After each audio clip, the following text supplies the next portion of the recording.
DMTV, Billy Kamalo Banaibele.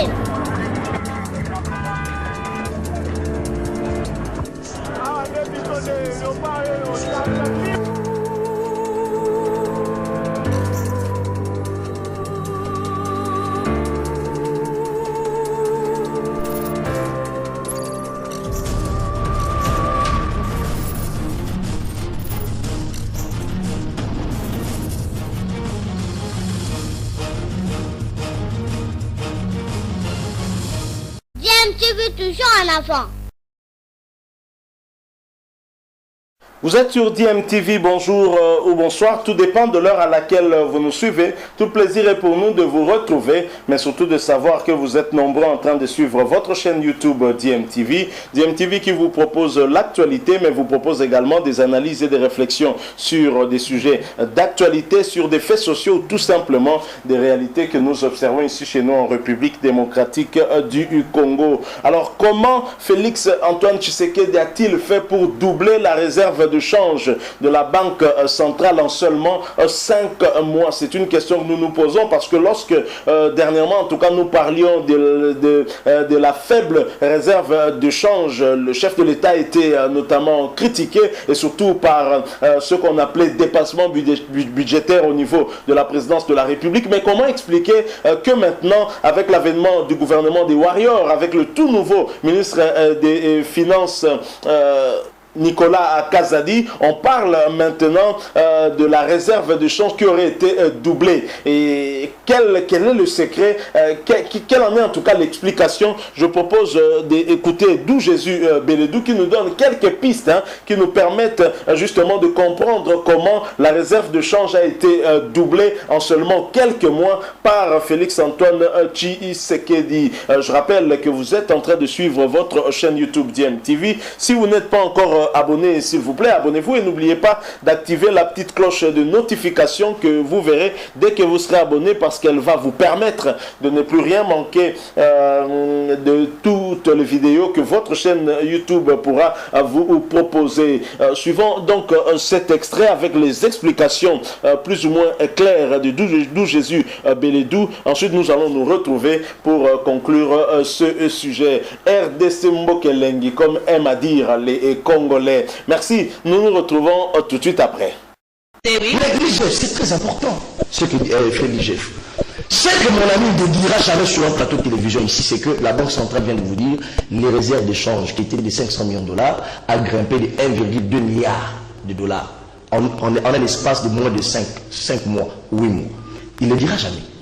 Voyez-vous? Et donc, pourquoi aujourd'hui nous partons de 500 millions à 1,2 milliard de dollars? Qu'est-ce qui s'est passé? Voilà ce que les Congolais attendent de nous. Il faut expliquer aux Congolais. Il ne faut pas venir faire de la propagande ici, de Katumbi, parce que vous avez des dollars en poche. Non, s'il vous plaît, réfléchissez. Madame, aujourd'hui, il est fait état d'un réseau mafieux d'individus. 8 au total. Un réseau mafieux d'individus qui prenait de l'argent directement à partir de la réserve de la Banque centrale, jusque sous Ilukamba. Et ce réseau a été bloqué de la Kabylie.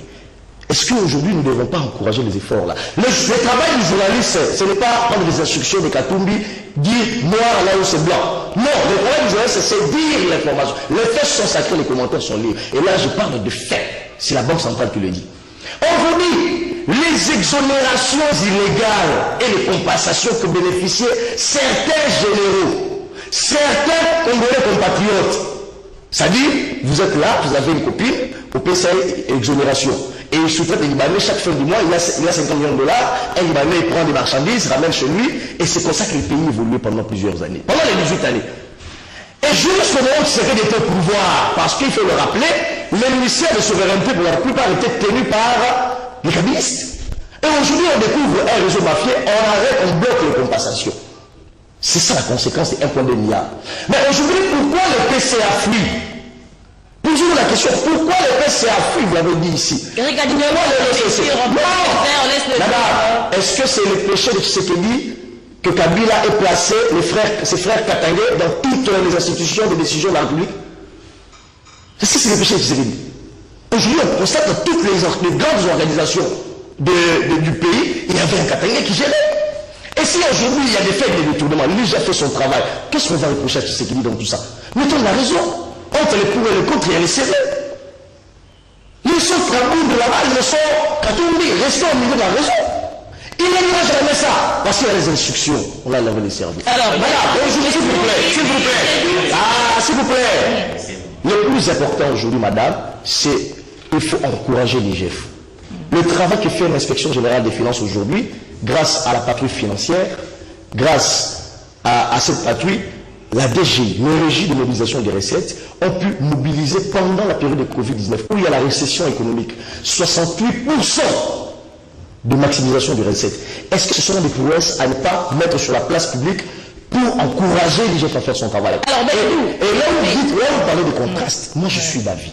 Je disais à Tshisekedi, on ne peut pas comprendre que dans une ordonnance pour la libération d'une mesure de grâce, on glisse certains noms qui sont condamnés pour les procès des 100 jours. Ça, je le dis et je le répète sur un plateau de télévision, c'est inconcevable. Aider Tshisekedi ou aider le pays à avancer, c'est aussi dire des choses. Je dis ici sur le plateau de télévision, et je le dis et je le répète partout où je suis, il faut remettre en surface la question de qui a été cité. C'est une légèreté que de dire j'avais pris l'argent, je remis. Non. Lorsque vous dites que nous sommes là pour un état de droit, cet état de droit, cette justice ne devrait pas être sélectif. Non, je ne te rejoins pas. Je dis ici, moi je suis dans la raison. Je suis dans la raison, je ne réfléchis pas pour satisfaire Tshisekedi, Kaboumbe, comme lui le fait pour satisfaire Katumbi. D'ailleurs, le fait Katumbi, ça ne parle pas. Vous aurez sur le plateau, s'il vous plaît, vous aurez sur le plateau Francis Kalombo, il réfléchira pas comme lui. Les vrais Katumbi, ce sont modérés. Les Babaki Ouakoumouaza, les Francis Kalombo, les gens qui ont été la visite pour lui. Et les gens qui ont vous avez applaudi l'IGF, mais la grande question de là aussi, vous avez applaudi l'IGF. Oui, la grande question, Eric, s'il vous plaît, je vais poser ma question. La grande question demeure aussi la même énergie qu'aujourd'hui l'IGF a fait ou est en train de faire pour traquer les PCA. Mais comment on ne sent pas ça, par exemple, pour traquer Calef, qu'on ne retrouve pas jusqu'aujourd'hui? L'autre, c'est qui? John Numbi. C'est ça aussi la grande question. Hein. Madame, vous savez, aujourd'hui, il se pose sérieusement un problème au niveau de la justice. Oui. Moi, je dis toujours, nous sommes passés d'une justice qui était inféodée aux instructions à une justice qui s'est fait indépendante. Lorsqu'on dit que la justice elle est sélective, oui, il faut le dire sans avoir peur, parce que c'est un combat. Une justice juste, c'est aussi un idéal. Mais ce qu'il faut enfoncer ici, c'est dire, il faut reconnaître les efforts de cette justice. On a aujourd'hui Vital Kamerhe, qui est un directeur de programme, un directeur du cabinet du président de la République. C'est une première dans ce pays. Bouchard, en son temps, a été cité pour un scandale d'argent. On l'a pris, on l'a protégé, on l'a mis à côté. Bouchard, on n'a plus parlé de ça. Mais aujourd'hui, un directeur de cabinet qui a été mis en cause, on a suivi un procès en direct, où on n'a pas su justifier les 57 millions de dollars. Qui effectivement a donné l'ordre à la Banque centrale pour que l'argent soit décaissé en procédure d'urgence sans pour autant qu'il y ait un avis de la Direction générale des contrôles des marchés publics? Qui?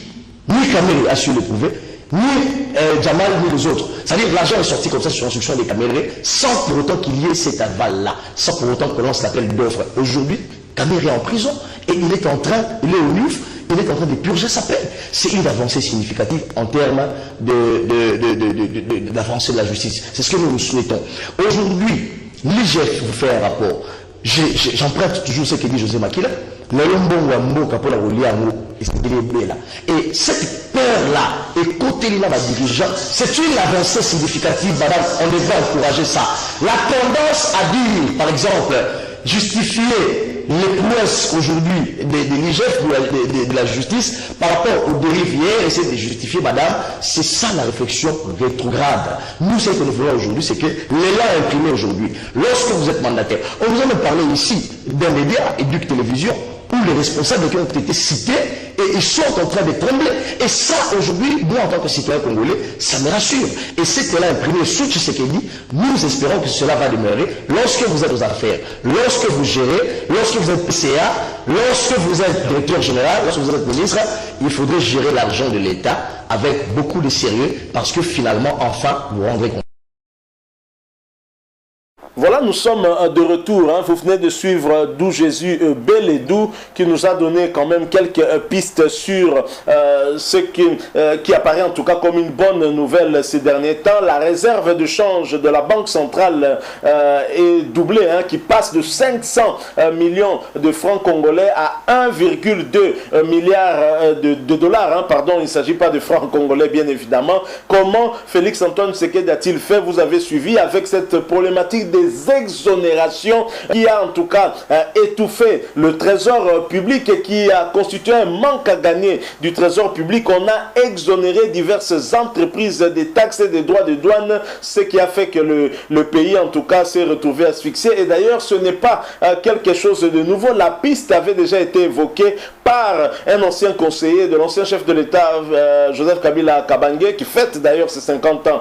Aujourd'hui, nous lui présentons aussi nos vœux de réanniversaire. Joyeux anniversaire Joseph Kabila. Il s'agit de l'ancien ministre de la Justice Luzolo Bambi, ancien conseiller du chef de l'État Joseph Kabila, l'ancien en tout cas en matière de corruption, qui disait déjà que la République démocratique du Congo perdait plus ou moins 15 milliards qui s'envolaient comme ça dans la corruption et bien sûr dans ce genre de situation aussi les exonérations et en essayant un peu de verrouiller un peu tout cela, ça permet maintenant au trésor public d'être renfloué et, bien évidemment la RDC peut aussi respirer. On peut espérer en tout cas que l'année fiscale prochaine, la RDC pourra se mettre dans une bonne voie si nous continuons en tout cas à cette marche déjà entreprise par le chef de l'État Félix Antoine Tshisekedi. Donc mauvaise foi, c'est ce qui a caractérisé en tout cas la gestion durant plusieurs années avant l'avènement de Félix Antoine Tshisekedi et qui a appauvri davantage le peuple congolais et des gens qui se donnaient comme ça des avantages pour leurs intérêts personnels, un groupe d'individus qui profitaient seuls des richesses de ce pays et qui donnaient des avantages même à des étrangers qui ne payaient pas des douanes. C'est quand même triste tout cela. Voilà ce que nous avons voulu en tout cas partager avec vous. Si vous l'avez aimé, laissez-nous un like, un maximum de j'aime. Si vous avez un point de vue, quelque chose à nous dire concernant ce sujet, n'hésitez pas à nous laisser un commentaire. Merci de vous abonner aussi à cette chaîne si vous êtes nouveau et n'oubliez pas d'activer la petite cloche de notification, celle que vous verrez apparaître dès que vous serez abonné. Elle va vous permettre de ne plus rien manquer des prochaines vidéos que votre chaîne YouTube DMTV va vous proposer. Encore une fois, merci à vous. Nous espérons vous très bientôt avec un autre sujet d'actualité. En attendant, portez-vous bien et nous vous disons au revoir.